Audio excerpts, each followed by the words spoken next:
एक समय की बात है, एक छोटे से गांव में एक युवक रहता था जिसका नाम देव था। देव एक बहुत ही दयालु और सहनशील होने के साथ ही बहुत मददगार युवक था। वह हमेशा दूसरों की सहायता के लिए तत्पर रहता था, चाहे उसे कितनी ही परेशानी क्यों ना हो। वह हर किसी की मदद करता, चाहे वह कोई बुजुर्ग हो, बच्चा हो या फिर कोई जरूरतमंद। लेकिन दुनिया ऐसी है कि अक्सर लोग ऐसे व्यक्तियों का फायदा उठाते हैं। देव के साथ भी ऐसा ही हो रहा था। लोग उसके अच्छे स्वभाव का लाभ उठाते, उससे मदद लेते, लेकिन उसे वह इज्जत और सम्मान नहीं देते जिसका वह हकदार था। जब भी किसी को मदद की आवश्यकता होती, वे सीधे देव के पास जाते और देव बिना किसी संकोच के उनकी मदद कर देता। लोग उसकी अच्छाई का सम्मान करने के बजाय उसे हल्के में लेते थे। देव की मदद के बाद लोग उसे भूल जाते और उसकी उपस्थिति को नजरअंदाज करते थे। कोई भी उसकी कद्र नहीं करता था और उसे कभी भी प्राथमिकता नहीं दी जाती थी। धीरे धीरे ये सब देव को अंदर से तोड़ने लगा। वह बहुत उदास और निराश हो गया। उसे समझ नहीं आ रहा था कि उसकी अच्छाई उसके लिए इतनी बड़ी परेशानी क्यों बन गई है।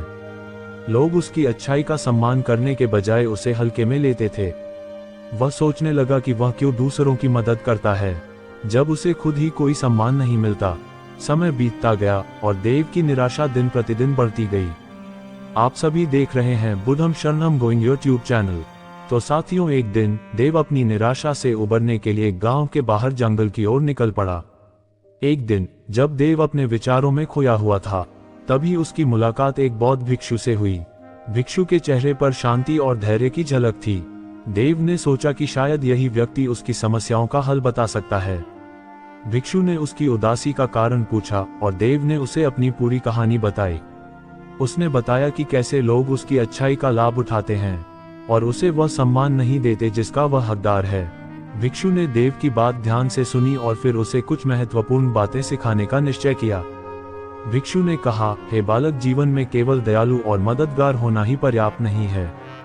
अगर तुम चाहते हो कि लोग तुम्हारी कद्र करें, तुम्हें प्राथमिकता दें, तो तुम्हें इस मनोविज्ञान को समझना होगा।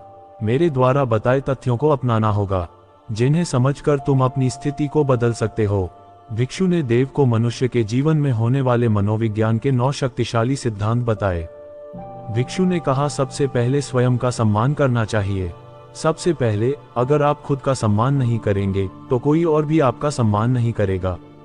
अपनी सीमाओं को समझें और उन्हें दूसरों के सामने स्पष्ट रूप से रखें। इसलिए सबसे पहले तुम्हें अपनी खुद की कद्र करनी होगी। यदि तुम स्वयं को मूल्यवान नहीं समझोगे तो कोई और भी तुम्हें मूल्य नहीं देगा। इसलिए सबसे पहले अपनी क्षमताओं और गुणों को पहचानो और उनका सम्मान करो। दूसरा, कृपा और कठोरता के बीच संतुलन बनाओ। अत्यधिक दयालुता और सहानुभूति की प्रवृत्ति को संतुलित करना सीखें। हमेशा दूसरे की मदद करने के बजाय कभी कभी ना कहना भी आवश्यक है। हर किसी को हर समय खुश करना और खुश रखना भी संभव नहीं है।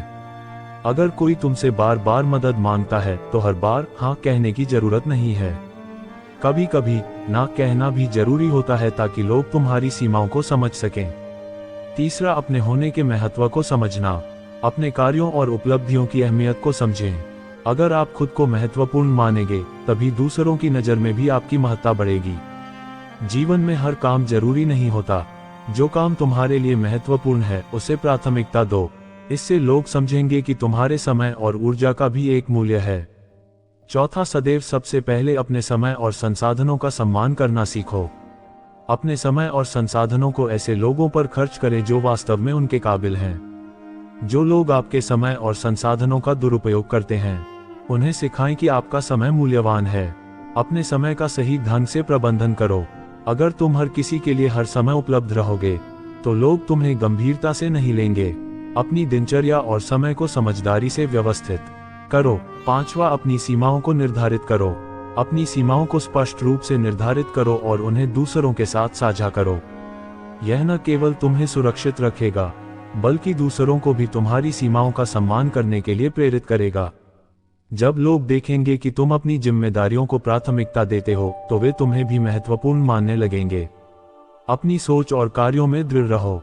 हमेशा सकारात्मक सोचो और अपनी सोच में स्थिरता लाओ। ये लोगों को तुम्हारी ओर आकर्षित करेगा और वे तुम्हारे साथ समय बिताना चाहेंगे। छठा, अपने निर्णय लेने की क्षमता को बढ़ाओ। अपने निर्णयों पर विश्वास रखो अगर आप खुद पर विश्वास करेंगे तो दूसरों को भी आप पर विश्वास होगा। दूसरों की भावनाओं और विचारों का सम्मान करो, लेकिन खुद को उनका गुलाम मत बनाओ। ये संतुलन बनाए रखने में मदद करेगा। कभी भी अपने आत्मसम्मान की कीमत पर किसी को खुश करने की कोशिश मत करो। जो लोग तुम्हारे आत्मसम्मान का सम्मान नहीं करते, उनसे दूरी बनाए रखना ही बेहतर है। 7वां है आत्मनिर्भरता। अपने आप को दूसरों पर निर्भर न रखें। आत्मनिर्भर बनो और अपनी आवश्यकताओं को खुद ही पूरा करने का प्रयास करो। 8वां है तुम्हारा धैर्य और संयम। हर समय त्वरित परिणाम की उम्मीद न करें। हर परिस्थिति में धैर्य और संयम बनाए रखो।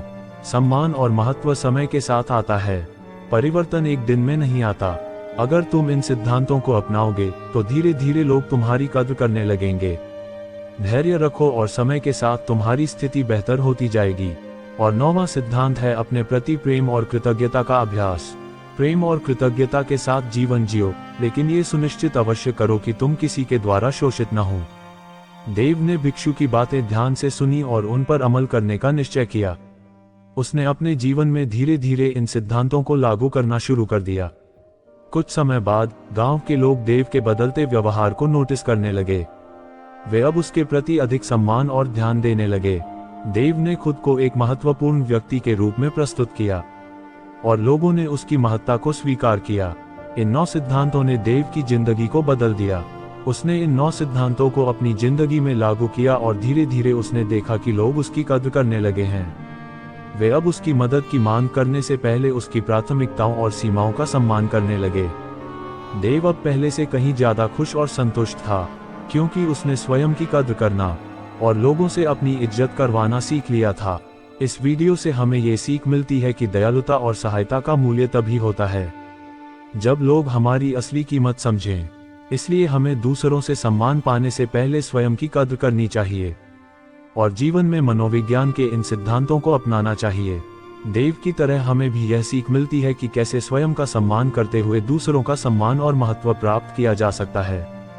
भिक्षु की शिक्षा ने देव के जीवन को एक नई दिशा दी और उसने ये समझ लिया कि सच्ची शक्ति और सम्मान हमारी मनोवैज्ञानिक समझ और आत्मस्वीकृति में निहित हैं। हमें अपने जीवन में अपनी सीमाओं को समझते हुए जीवन में संतुलन बनाए रखना चाहिए।